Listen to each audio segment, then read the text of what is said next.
दिसंबर का महीना था। हाड़ कांपने वाली बर्फीली हवाएं चल रही थी।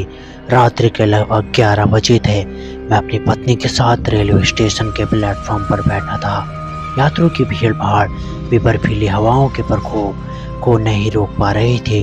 हमारी ट्रेन आने में लगभग 1 घंटे का समय बाकी था। रात्रि के 11 बज चुके थे और हमारी ट्रेन का समय 12:10 का था। स्टेशन के प्लेटफॉर्म पर बैठे बैठे हम बोर तो हो ही रहे थे, साथ में सर्दी से शरीर में कंपन उत्पन्न होने लगी थी। मैंने अपनी पत्नी से कहा, चलो बाहर घूम कर आएं, कुछ खा पी भी लेंगे। कहाँ जाओगे ठंड में, सामान भी काफ़ी है, यहीं बैठे रहो। अच्छा, तुम सामान के साथ यहीं बैठे रहो, मैं थोड़ी देर घूम कर अभी आता हूँ। ये खाने का बैग मैं साथ ले जा रहा हूँ।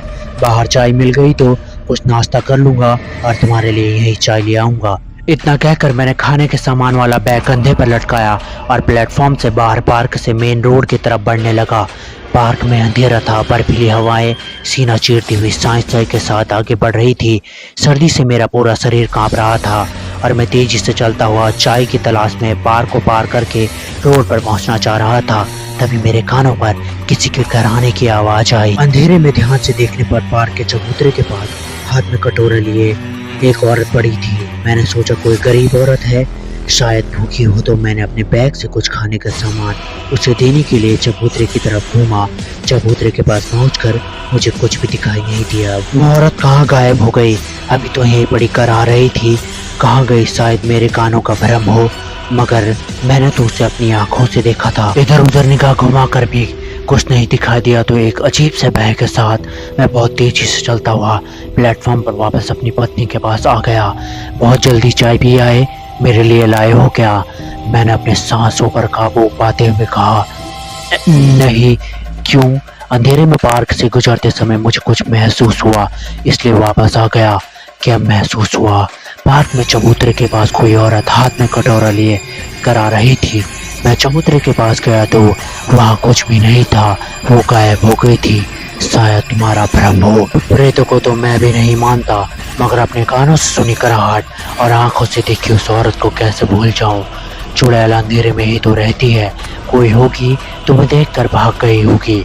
मैंने बातों का विषय बदला और हम दोनों बात करते हुए ट्रेन का इंतजार करने लगे। ट्रेन भी अपने समय पर आ गई तो हम दोनों अपने रिजर्व सीट पर बैठ गए। हमारा बराबर वाली तीसरी सीट खाली ही रही।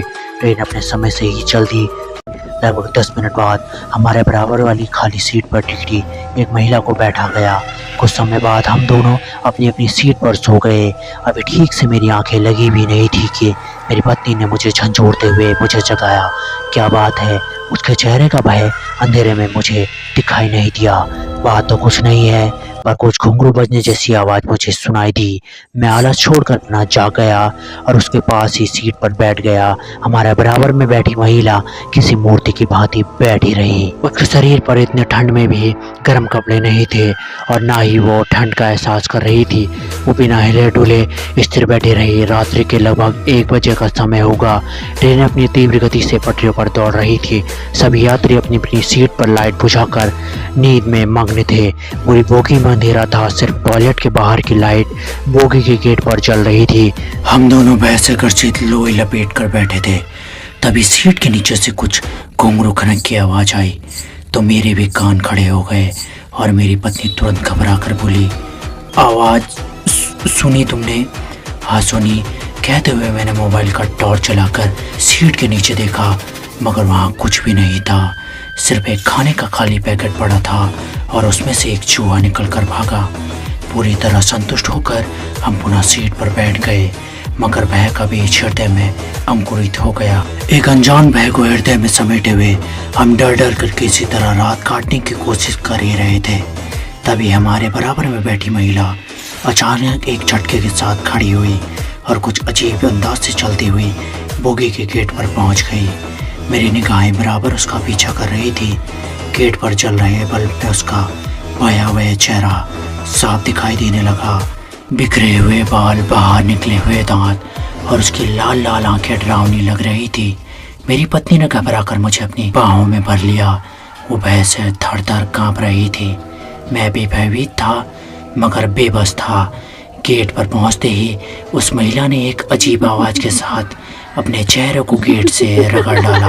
रक्त के फुहारे के साथ उसके चेहरे पर से मांस भी लटकने लगा। बोगी का पूरा गेट रक्त रंजित हो गया। ये सब नजारा देखकर वह से हम दोनों की एक साथ चीख निकल गई। झटपट मैंने अपनी कैबिन की लाइट जला दी। लाइट जलते ही उस महिला ने ट्रेन से बाहर छलांग लगा दी। रात्रि के लगभग 2 बज चुके थे। हमारी चीख पुकार सुनकर अन्य यात्री भी जागकर हमारी तरफ भागे। सभी एक साथ पूछने लगे, क्या हुआ, क्यों चिल्ला रहे हो? मैंने उन्हें पूरी घटना सुनाई। भाई साहब, डिब्बे में कोई चुड़ैल है। वो 2 घंटे से हमारे बराबर वाली सीट पर बैठी थी। उसके चेहरे पर से मांस के लोथड़े लटक रहे थे और उनमें से रक्त बह रहा था। उसने अभी अभी ट्रेन से बाहर छलांग लगाई है। साक्ष्य के लिए रक्त रंजित गेट देखने के लिए उन्हें गेट पर ले आया, मगर ये क्या, गेट तो पूरी तरह स्वच्छ था। कहीं भी कोई भी खून का धब्बा नहीं था। कहाँ है यहाँ खून? तुम्हें कोई गलतफहमी हुई है। खामखा सभी की नींद खराब कर दी। जाओ अपनी सीट पर सो जाओ। नहीं भाई साहब, सब कुछ मैंने अपनी आंखों से देखा है। ये तुम्हारी आंखों का भ्रम होगा या दिमाग का कोई रोग। जाकर डॉक्टर से अपना इलाज कराना। नहीं भाई, मैं सच कह रहा हूँ। मेरी पत्नी से पूछ लो, उसने भी सब कुछ देखा है। हाँ, हम यहाँ सभी इसी बात की तो तफ्तीश कर रहे हैं कि तुमने क्या देखा और क्या नहीं। सबकी रात काली कर दी तुम दोनों ने। चुपचाप सोने दो अब। अरे भाई, मैं झूठ नहीं बोल रहा हूँ। मैंने सब कुछ अपनी आंखों से देखा है। तुमने तो अपनी आंखों से देखा और हमें बेवकूफ़ समझ रहे हो। तभी बोगी के दूसरे गेट पर एक डरावनी आवाज गूंजने लगी। चेहरे पर लटके मांस के लोथड़े से रक्त टपक रहा था और वह चुड़ैल यात्रियों की तरफ घूर घूर कर देख रही थी। उसकी मसाल जैसी आंखों से जैसे ज्वालामुखी फूट रही हो। डरावनी आवाज सुनकर सभी यात्रियों की नजर पीछे दरवाजे की तरफ घूम गई। बोगी के दूसरे गेट पर खड़ी चुड़ैल को देखकर यात्रियों की चीख निकल गई। पूरी बोगी में हाहाकार मच गया। दूसरे गेट की तरफ कुछ यात्री सो रहे थे, उनकी भी नींद खुल गई। वो सभी अपनी अपनी सीट छोड़कर हमारी तरफ भागे। सभी यात्रियों ने अपने अपने कैबिन की लाइट जला ली। बोगी की लाइट जलते ही उस चुड़ैल ने पुनः ट्रेन से बाहर छलांग लगा दी। सभी यात्री अपनी अपनी आंखों से अब चुड़ैल का भयानक रूप देख चुके थे। अब मुझे अधिक सफाई देने की आवश्यकता न थी। सभी भय से थर-थर कांप रहे थे। सबकी आंखों से नींद भाग चुकी थी। अब किसी की भी नींद खराब नहीं हो रही थी। सभी अपनी अपनी सीट छोड़कर इकट्ठे होकर बैठ गए। किसी ने भी दूसरे गेट पर जाकर खून के धब्बे देखने की कोशिश न की। बोगी की चुड़ैल को वो भी अपनी आंखों से देख चुके थे। सबकी हिम्मत जवाब दे चुकी थी। इस बार तो बला टल गई, मगर चुड़ैल के पुनः आने का भय सभी को परेशान कर रहा था। पता नहीं वो चुड़ैल कब पुनः आक्रमण कर दे। बोगी में हनुमान चालीसा का पाठ होने लगा। लोग मन्नतें मांगने लगे, बजरंगबली कैसे भी भोर तक बचा लो, मैं आपके मंदिर में सोना चढ़ा दूंगा। कोई कोई कह रहा था मैं मंगल को चोला चढ़ाऊंगा, तो किसी ने भंडारा करने का वादा कर दिया। भजन कीर्तन व हनुमान चालीसा का पाठ करते करते किसी तरह बची हुई रात्रि सुरक्षित निकल गई। निकलती भी कैसे नहीं, भूत प्रेत तो बजरंगबली के नाम से ही कांपते हैं। सबके ऊपर बजरंगबली की कृपा बरसी और भोर की किरणें नया जीवन लेकर खिड़कियों के रास्ते बोगी में आने लगी। सूर्यदेव की किरणों ने नया जीवन का संचार कर दिया।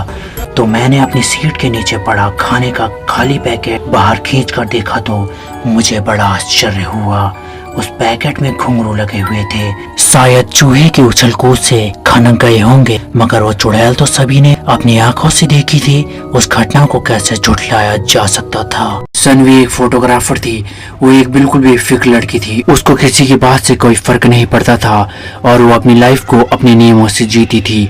सभी को उसका ये बिंदास एटीट्यूड बहुत पसंद था। जो भी पैसे वो अपने फोटोग्राफी से कमाती थी, वो सब पैसों को पहाड़ों में नई नई जगह घूमने में लगा देती थी। सनवी को अकेले घूमना बहुत पसंद था। इस बार भी वो अकेले ही एक नई जगह हिल स्टेशन में आई थी। वो जगह एक गांव के पास थी। उस पहाड़ के ऊपर एक ऐसी जगह थी जहां से जो नज़ारा दिखता था वो किसी जन्नत से कम नहीं था। और वहां जाने तक का एक ट्रैक था जो करीब 5 किलोमीटर लंबा था। सनवी ने वो नज़ारा देखने के लिए उसने अपना बैग तैयार किया और अपना कैमरा उठाया और वो उस ट्रैक पर चल पड़ी। उसके साथ कुछ और लोग भी उस ट्रैक पर जा रहे थे। सनवी बस ऊपर के व्यू के बारे में सोचती हुई खुद को मोटिवेट करती बस ऊपर चढ़ती जा रही थी। कुछ दूर चलते ही सनवी को पहाड़ के ऊपर जा रहा है एक कच्चा रास्ता दिखा। सनवी ने ठीक से देखा तो वो कच्चा रास्ता ऊपर जाकर ट्रैक के रास्ते पर मिल रहा था। सनवी को लगा वो एक शॉर्टकट है और सनवी को ट्रैकिंग का काफी अनुभव था तो उसने वो कच्चा रास्ता ले लिया। उसे उस कच्चे रास्ते पर चलते हुए करीब आधा घंटा हो गया था। अब तक उसे ट्रैक वाले रास्ते पर पहुंच जाना चाहिए था पर वो तो पहाड़ के किसी घने जंगल में आ चुकी थी। सनवी ने जब वापस मुड़कर देखा तो उसे वापस जाने का रास्ता भी समझ नहीं आ रहा था। वो रास्ता भटक चुकी थी। उसके फ़ोन में भी नेटवर्क नहीं आ रहा था। अब सनवी थोड़ा परेशान होने लगी। अपनी किस्मत को कोसती हुई सनवी अब सही रास्ता खोजने लगी। भूख के मारे उसके जान निकले जा रही थी कि तभी उसके सामने कुछ ऐसा आया जिसे देखकर उसे अपनी आंखों पे यकीन ही नहीं हो रहा था। उस वीराने के बीच एक बहुत ही सुंदर कैफे बना था और उसी कैफे से एक पक्की सड़क भी मिल रही थी। सनवी की खुशी का कोई ठिकाना नहीं था। वो जल्दी से दौड़कर उस कैफे की तरफ गई और उस कैफे के अंदर चली गई। कैफे जितना बाहर से सुंदर था उससे कहीं ज्यादा सुंदर अंदर से था। अंदर बहुत ही अच्छी डेकोरेशन थी और कुछ लड़के लड़की वहाँ बैठकर हंस खेल रहे थे। वो कैफे परफेक्ट था। सनवी सब कुछ भूल गई थी। वो फटाफट से एक टेबल पर बैठती है तभी एक वेटर आया। उस वेटर ने जैसे ही मेन्यू कार्ड टेबल पर रखा सनवी की नज़र उसकी कलाई पर पड़ी। उसकी कलाई पर जलने का निशान था। जब तक सनवी उस घाव को ठीक से देख पाती उस वेटर ने उस घाव को ढक लिया। सनवी को बहुत तेज भूख लगी थी और इसलिए उसने जल्दी से अपने खाने का ऑर्डर दे दिया। ऑर्डर करने के कुछ ही समय में सनवी को लगा उसे पहले फ्रेश हो जाना चाहिए तो उठकर वॉशरूम की तरफ जाने लगी। वॉशरूम के रास्ते पर ही उन हंसते खेलते लड़कों की भी टेबल थी। तभी उसने देखा कि उनमें से एक लड़के के सर पर एक घाव था और ये घाव ठीक उस वेटर के हाथ के घाव जैसा था। ध्यान से देखने पर सनवी को पता चला कि वैसा ही घाव उस टेबल पर बैठे हर एक इंसान पर था। किसी के चेहरे पर तो किसी के हाथ पर। सनवी उन घावों को देखने में इतनी गुम हो गई कि उसने ध्यान ही नहीं दिया कि वो हंसते खेलते लोग अब बिल्कुल शांत हो गए थे और वो सनवी को बहुत ही डरावने तरीके से घूर रहे थे। सनवी को लगा कि शायद उसके ऐसे देखने पर वो लोग नाराज हो गए हैं। वो सॉरी बोलकर वहां से सीधा वॉशरूम चली गई। वॉशरूम में मुंह धुलते हुए वो उन घाव के बारे में सोच रही थी।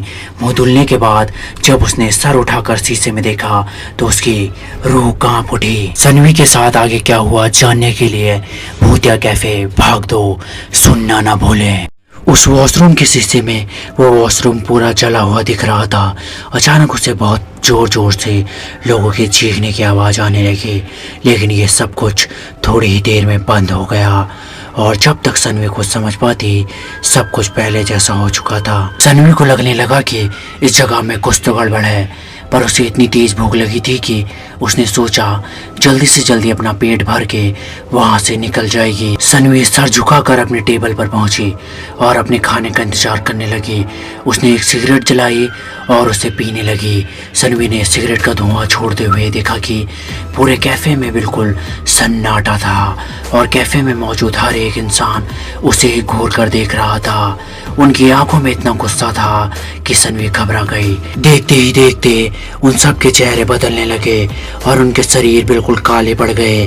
वो वेटर जो सनवी से हंसकर बातें कर रहा था वो अब सनवी की तरफ गुस्से में तेजी से दौड़ता हुआ आ रहा था। सनवी ने सहम कर अपनी सिगरेट को पानी के गिलास में डालकर बुझा दिया। सनवी को कुछ समझ नहीं आ रहा था और वो बहुत डर चुकी थी।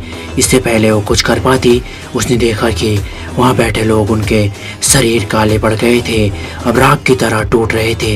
ये देखकर डर के मारे सनवी की जान निकलने लगी। वो अपना सामान उठाकर जैसे तैसे उस कैफे से बाहर भागी और जब उसने वहाँ से निकलकर पीछे मुड़कर देखा तो उसे वो खूबसूरत कैफे नहीं एक पुरानी जली हुई बिल्डिंग दिखी।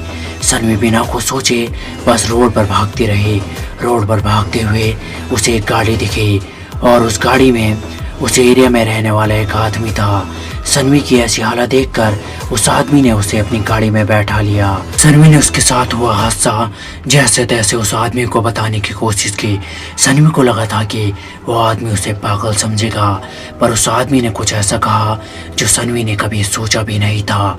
उसने सनवी को बताया कि जिस जगह की बात वो कर रही थी वो कई साल पहले एक कैफ़े हुआ करता था। एक बार एक कस्टमर उसी कैफ़े में बैठा हुआ सिगरेट पी रहा था और उसने सिगरेट को बिना बुझाए ही अपने टेबल के पास ही फेंक दिया था। उस आदमी की लापरवाही की वजह से एक पर्दे में आग लग गई थी और इससे पहले कोई कुछ कर पाता उससे पहले पूरे कैफे में आग फैल गई और अंदर फंसे सभी लोग जलकर मर गए। सनवी ये सब सुनकर हक्की बक्की रह गई। अब उसे सब समझ आ रहा था और उसे यकीन नहीं हो रहा था कि उस कैफे में बैठे सभी लोग जिंदा नहीं मरे हुए थे। उस आदमी की बात सुनकर सनवी सोच रही थी कि वो बाल बाल बच गई, लेकिन सनवी को ये पता नहीं था कि उसके बगल में बैठे हुए इंसान की गर्दन पर भी वैसे ही जले हुए का निशान था। अगले दिन उस एरिया के अखबार में एक खबर आई। इसमें लिखा था कि एक लड़की की उसी रोड पर एक्सीडेंट से मौत हो गई और उस लड़की का नाम था सनवी।